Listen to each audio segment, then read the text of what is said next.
the witness who never was.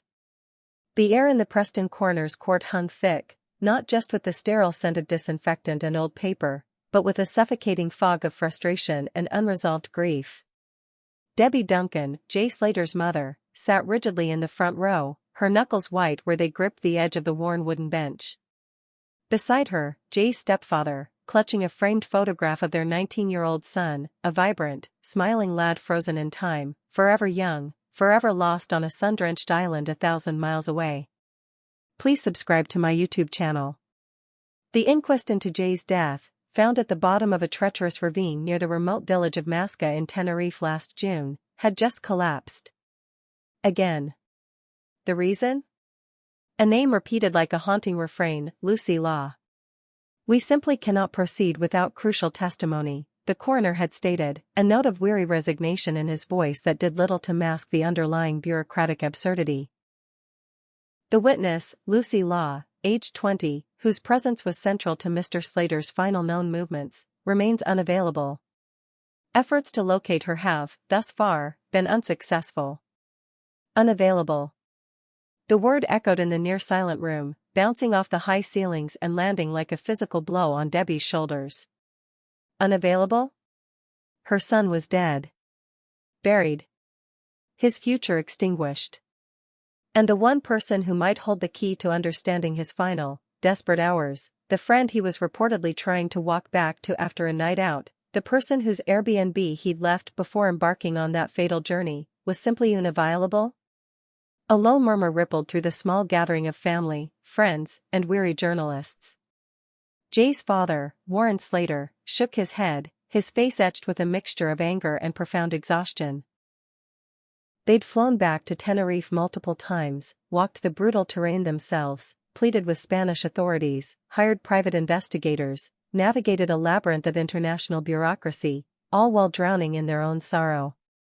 And now, back in a chilly courtroom in Lancashire, the process was halted because a vital witness couldn't be found.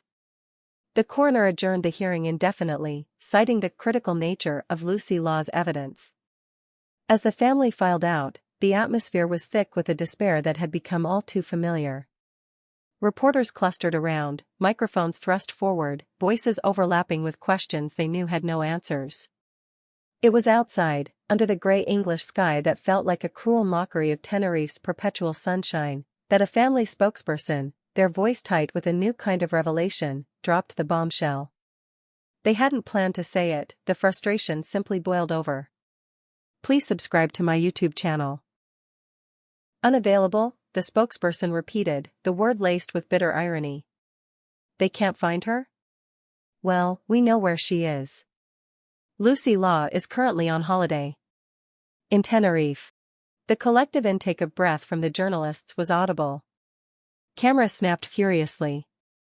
Yes, the spokesperson continued, the words tumbling out, raw and unfiltered. While we sit here, our lives shattered, begging for answers about Jay, while this inquest collapses because she can't be traced. Lucy Law is back on the very island where Jay died. She's on holiday. Right now. The revelation landed like a depth charge. The sheer, staggering dissonance of it was almost incomprehensible. Tenerife. The island paradise transformed, for the Slater family, into a nightmarish landscape of loss and unanswered questions. And the young woman whose testimony was deemed so crucial to understanding Jay's death that it halted official proceedings, was reportedly soaking up the sun, perhaps lounging by a pool, maybe even revisiting the South Coast nightlife, a mere stone's throw from the rugged, fatal terrain of the north where Jay met his end.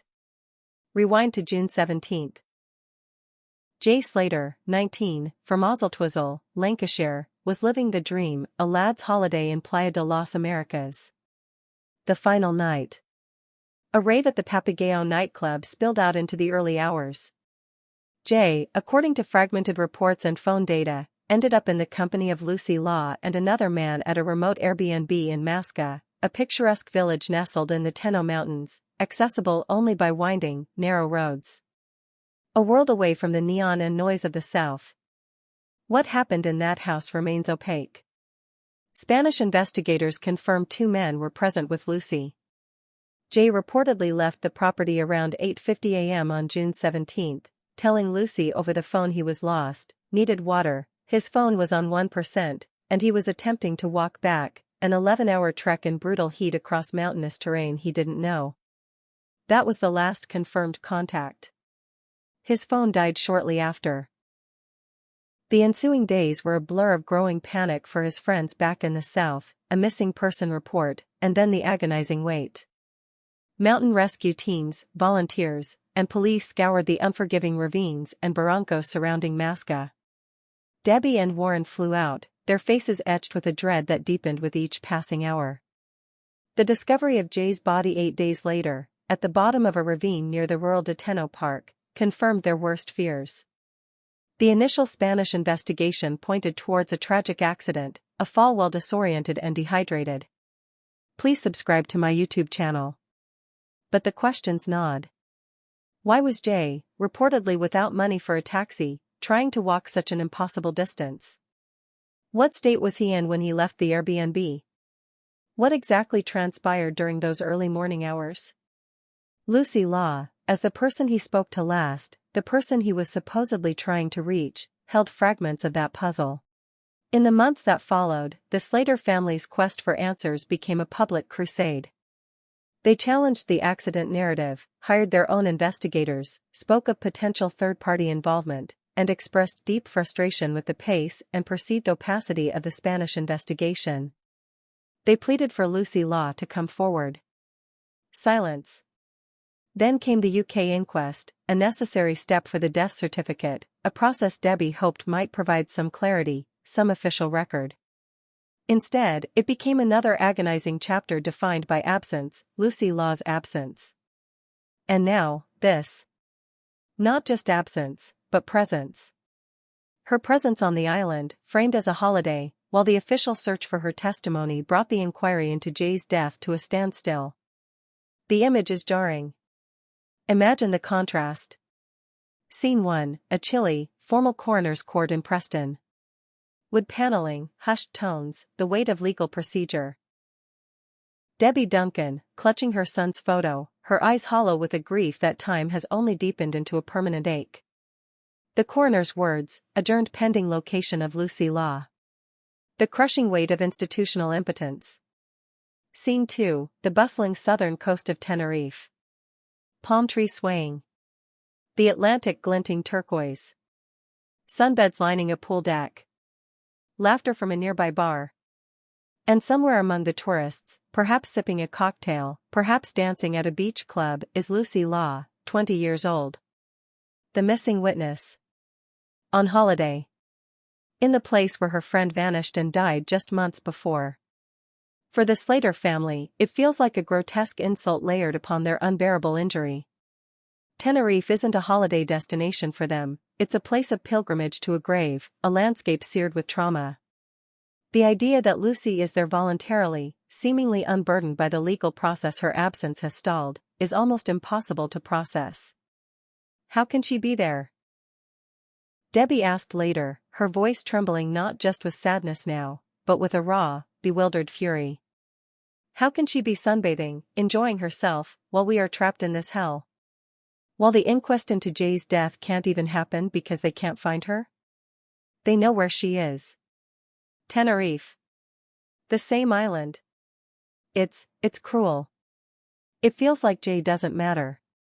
Please subscribe to my YouTube channel. The family's revelation throws the entire situation into sharp, disturbing relief.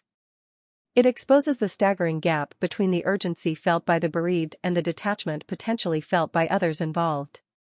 It highlights the limitations of legal mechanisms when a key witness chooses, or is able, to remain outside their grasp, even when their location is known, especially across international borders. Does unavailable simply mean unwilling to engage? Spanish authorities, contacted following the family's statement, reiterated that their investigation concluded Jay's death was accidental. They stated they had interviewed Lucy Law during their initial probe and considered her testimony then sufficient for their purposes. The UK coroner, however, operating under a different legal mandate to establish the circumstances for the death certificate, clearly requires her input directly.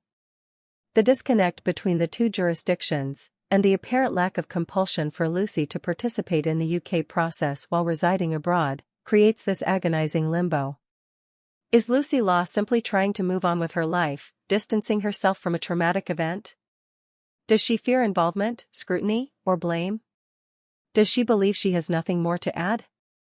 Or is there something more complex, more troubling, underlying her silence and her return to the scene? The speculation is inevitable and corrosive.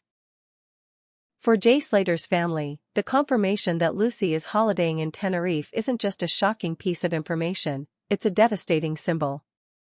It symbolizes the world moving on while their pain remains frozen. It symbolizes the ease with which crucial threads in the tapestry of their son's final hours can seemingly vanish into the holiday crowds. It symbolizes the farcical nature of an inquest halted because a witness is missing while reportedly sipping sangria under the same sun that beat down on their lost boy during his final, desperate moments. The inquest remains adjourned, suspended in a painful void. Jay Slater's official story remains frustratingly incomplete. And somewhere on the golden sands or in the vibrant bars of Tenerife, Lucy Law walks in the sunshine, a living, breathing question mark at the heart of a young man's tragedy. Her holiday continues, a stark, unsettling counterpoint to a family's endless winter of grief and their desperate, unanswered cry for the truth about how their son came to be alone, lost, and dying in that desolate ravine. The witness is not missing. She's just elsewhere. And that elsewhere feels like the cruelest distance of all. Subscribe the channel to get such videos.